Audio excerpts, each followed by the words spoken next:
안녕하세요. 지난 12주차 수업 이후에 그 내용에 좀 더 보강이 필요할 것 같아서 이렇게 동영상 강의를 만들었습니다.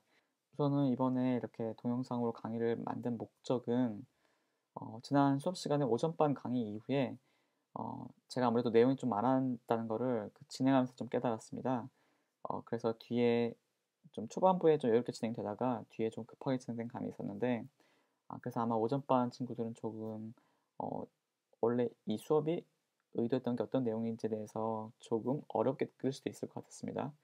덕분에 오후반은 여유롭게 진행됐고요. 음, 그리고 제가 마지막에 과제를 냈지만 지난 수업 이후에 그 과제에 대한 걸 충분히 이해 못할 학생들도 있을 것 같아서 단순히 그냥 그 문서로서 과제를 설명하는 게 아니라 이렇게 동영상 강의를 그 좀 참고하시면서 쭉 이어나가면 될 것 같아서 이렇게 준비를 했고요.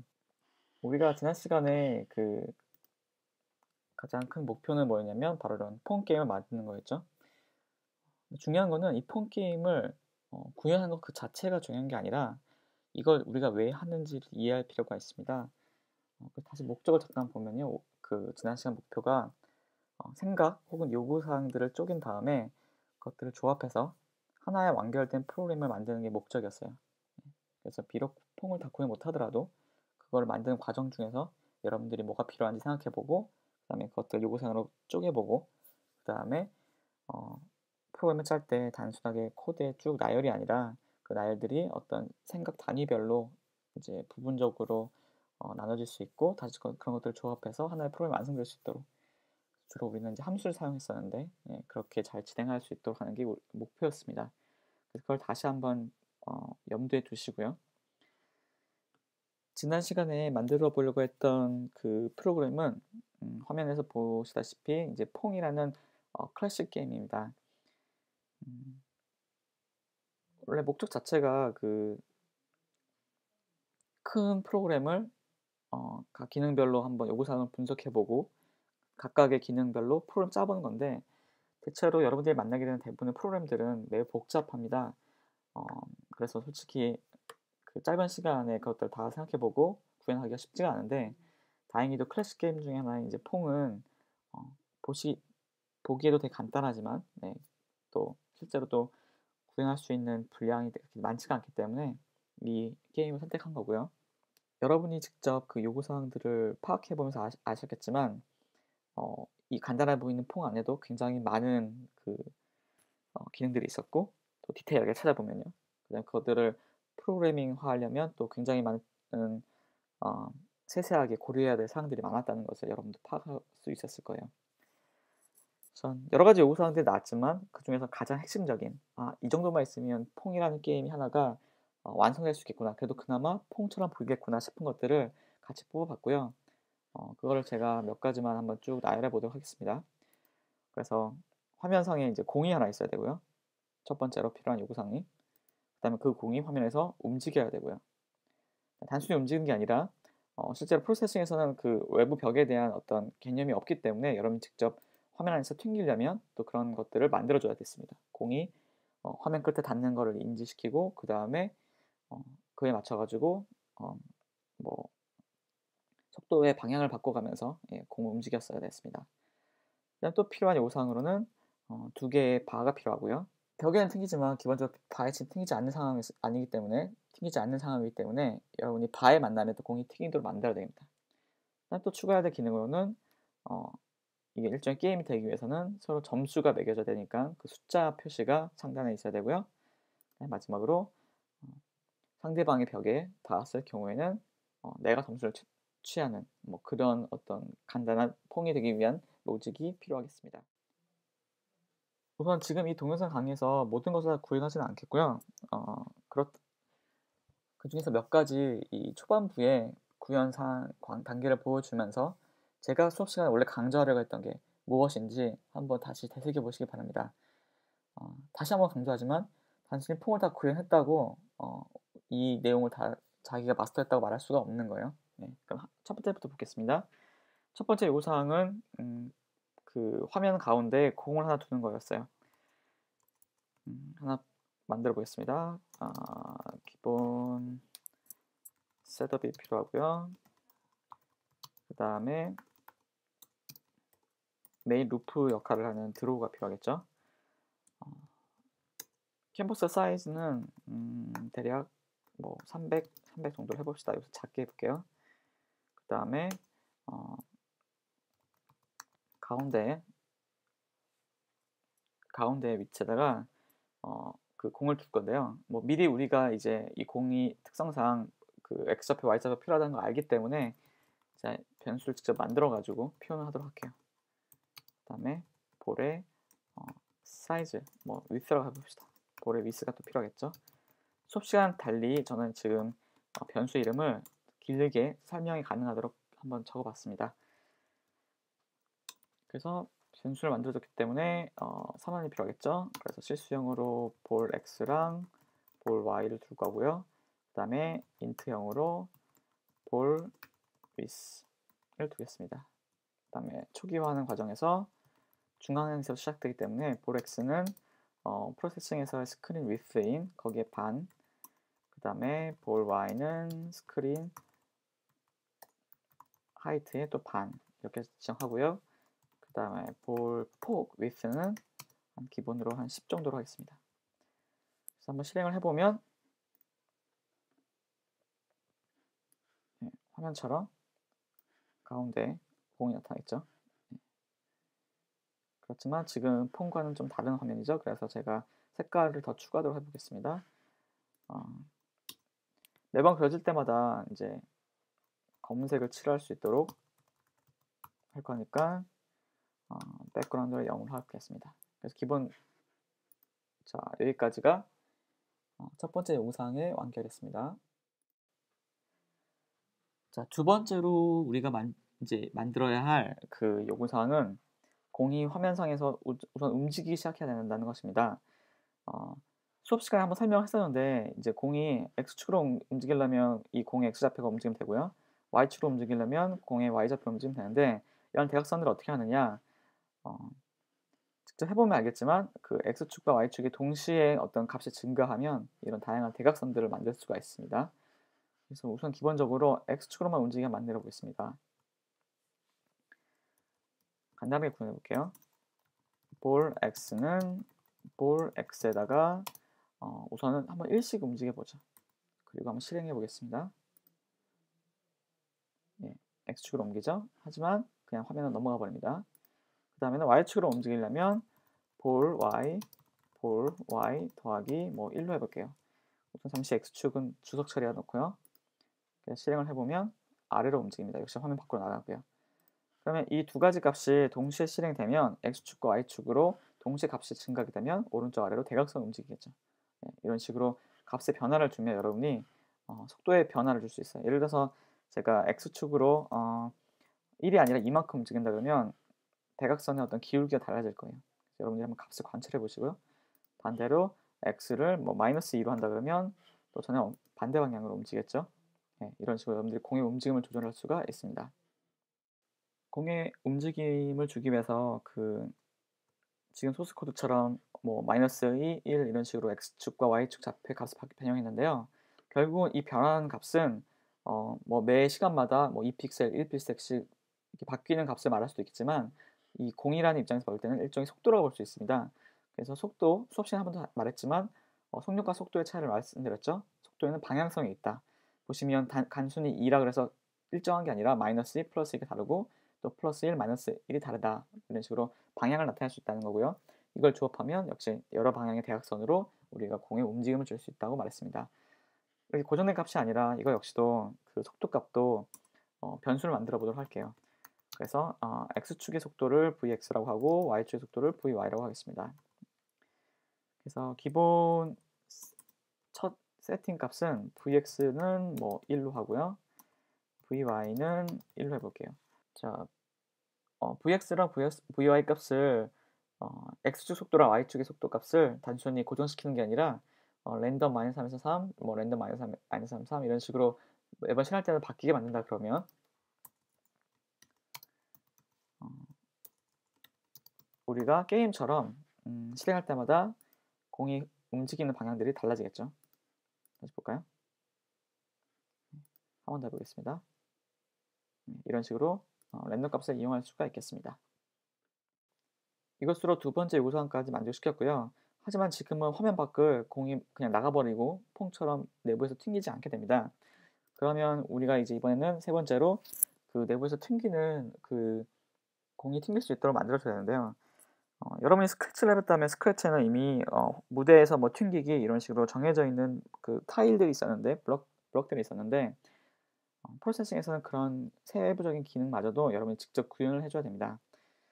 어, 여기서 주의할 거는 이제 모든 그 화면의 그 좌표를 고려해서 진행하면 되겠고요. 한 가지만 한번 진행을 해보도록 하겠습니다. 만약 이 공이 움직이다가 왼쪽으로 그 벽에 만나는 지점들을 어떻게 알 수 있느냐? 바로 이 공의 시작점이 그 이 화면 스크린에서 왼쪽 그 맨 끝 지점을 보다 더 작아지면 이 공이 화면 밖으로 나간다는 걸 알 수 있겠죠. 반대로 X좌표로 폭을 넘긴다면 뭐 정확히는 이 왼쪽 위의 그 좌표가 아니라 왼쪽 위 좌표에서 그 X축 좌표에서 이 폭만큼 더한 값이겠죠. 그래서 이 오른쪽 끝이 이 화면 오른쪽 밖을 나갔는지 이거를 체크하면 되겠습니다. 그걸 체크할 때는 조건문을 이용하면 되겠죠. 우선은 XY축으로 벽이 맞다면 그걸 알고는 X축의 어떤 속도의 방향을 바꾸는 코드를 한번 작성해 보도록 하겠습니다.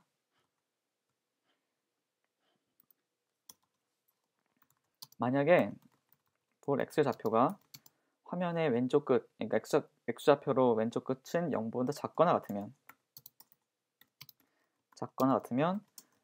속도의 방향을 반대로 바꿔줘야겠죠. X축의 속도를 바꿔주기 위해서는 지금은 그 뭐 저항이나 이런 게 없기 때문에 그 속력 그 자체는 유지되지만 방향만 바꿔주도록 하기 위해서 -1을 곱해주도록 하겠습니다. 새로운 속도는 X축 속도는 그 Vx에다 -1을 곱해주면 되고요. 그 다음에 오른쪽 만났을 때 볼 X가 만약에 정확히는 단순히 볼 X 이번에는 한 번 하도록 할게요. 볼 X에다가 볼 윗을 더한 값 오른쪽 꼭지점의 그 X좌표가 화면의 윗보다 커지면 그때는 오른쪽 화면으로 나갈 때고요. 이때도 역시 동일하게 X축 속도를 -1을 곱해줌으로써 방향을 바꿔줄 수 있습니다.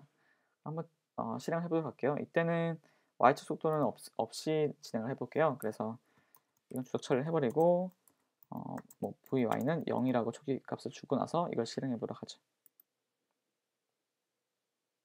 그럼 화면처럼 왼쪽 끝에 오른쪽 끝에 만날 때마다 좌우로 속도를 바꾸는 공이 완성되었습니다. 이와 같은 방식으로 Y축 속도 값도 여러분이 만들어주면 되겠습니다. 자, 시간 관계상 제가 그 Y축으로도 그 튕기는 코드를 한번 추가를 해봤고요. 역시 확인차 한번 실행을 해보도록 할게요. 그러면 Vx 속도 0인 걸 지우고 여기 주석 처리를 빼면 이제 X축이랑 Y축의 속도로 다 일정 계속 바뀌면서 시작할 때마다 바뀌고요. 실행을 해보면 이렇게 만날 때마다 공이 튕기는 퐁의 기본적인 동작들, 공의 동작들을 구현하게 되었습니다. 자, 여기서 이제 중요한 내용을 설명을 드리는데요. 지난 수업 시간 강조했던 내용인데 지금 보시면 이 드로우 함수 결국은 게임의 기본적인 루프, 계속 반복되는 루프라고 볼 수가 있어요. 근데 보시면 지금은 여러분들이 코드 짜기 때문에 이해할 수 있습니다. 뭐 백그라운드로 적혀있지만 이건 매번 검게 칠하는 거구나. 그 다음에 렉트라는 게 사각형을 그리는 거지만 실제로는 공이구나. 그 다음에 이렇게 좌표값을 움직여서 공이 움직이는구나. 그 다음에 이렇게 조건문을 이용해서 공이 벽에서 튕기는구나를 지금은 이해할 수 있습니다. 하지만 제가 강조하고 싶은 거는 뭐냐면 이렇게 코드를 쭉 나열하면서 이 메인 루프를 길게 작성하는 것보다는 여러분들이 요구사항을 분석하고 그 요구사항 기능의 내용에 맞는 코드의 단위별로 함수와 같은 그런 구조적인 프로그래밍 언어에서 제공하는 그런 구조들을 추상화를 시킬 수 있는 구조를 이용해서 그런 것들 여러분이 좀 더 이해하기 쉬운 코드로 바꿔보라는 게 지난 시간에 제가 강조했던 부분입니다. 기존에는 우리가 변수나 이런 것들을 이용해서 그런 의미를 묶는 연습들을 했는데요. 오늘은 지난 시간 이후로 이제 함수로 그런 기능의 단위들을 묶어보는 것을 여러분이 연습하길 바라고요. 몇 가지만 한번 예를 들어보도록 하겠습니다. 우선은 그 첫 번째로 rect라는 함수는 그냥 여기는 사각형을 그리는 함수지만 실제 이 게임상에서 의도하는 의미는 뭐냐면 바로 공을 그린다는 의미겠죠. 네. 그래서 비록 한 줄이지만 이거를 제가 함수로 뽑아서 다른 명령으로 뽑아서 다시 표현을 해볼게요. 인자값도 없고 리턴 값도 없는 어떻게 보면 단순한 명령어가 되겠습니다. 그래서 이걸 빼고 그 다음에 아래 드로우볼에다가 붙여 넣었습니다. 자, 한 번씩 수정을 해줄 때는 이 코드가 제대로 동작하는지 이렇게 중간중간 실행해 줄 필요가 있습니다. 그래서 실제로 공이 잘 움직이고 있다는 걸 확인할 수 있고요. 그 다음에 두 번째, 이 코드는 겉으로 볼 때는 어떤 볼엑스와 y 값에 뭐 vx, vy 어떤 변수 값을 더하는 것처럼 보이는데요. 실제 이 코드가 의미하는 것은 공이 움직이게 한다라는 의미가 되겠죠. 그래서 이거 역시도 새로운 명령을 한번 만들어 보도록 하겠습니다. move ball 그 다음에 위에 두 줄의 코드를 복사해서 새로운 명령어에다 다시 추가했습니다. 그리고 이제 위에 코드는 검색을 칠하고 그 다음에 draw ball, move ball 이렇게 두 가지 기능들이 진행되고 있습니다. 실행해 보면 역시 공이 뭐 아까랑 동일한 실행이죠. 네, 잘 움직이고 있다는 걸 볼 수가 있습니다. 자, 이제 마지막으로 여기서 긴 줄이 보이는데 지금 여기서 보면 우리가 이미 배운 대로 생각해 보면 이미 중복들이 발생하고 있습니다. 그래서 어떤 친구가 이미 알고 있다면 이런 조건문들은 이게 같은 명령이 실행되기 때문에 이런 조건문을 좀 더 줄일 수도 있고요. 각각 나눌 수가 있는데 여기서는 잠시 이 중복들 줄이는 거 이전에 먼저 이 전체 명령어를 하나의 의미 단위로 묶어보도록 하겠습니다. 여기서의 의미는 이제 공이 바운스 볼, 벽에 만나면 튕긴다는 의미고요. 새롭게 다시 명령어를 만들어주고요. bounce ball 그 다음에 위에 코드 실제 튕길 때 실행되는 이 코드를 자, 복사해서 이 아래에다가 붙여놓을 수가 있겠습니다.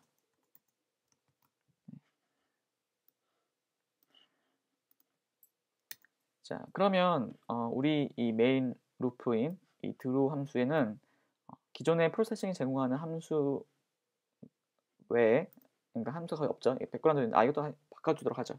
네. 실제 백그라운드의 의미는 이게 우리 의미로는 매번 할 때마다 화면을 갱신하는 거겠죠. 그래서 refresh screen이라고 간단하게 한번 만들어 보겠습니다. 그래서 void refresh screen 그리고 여기다가 또 백그라운드를 넣어보죠.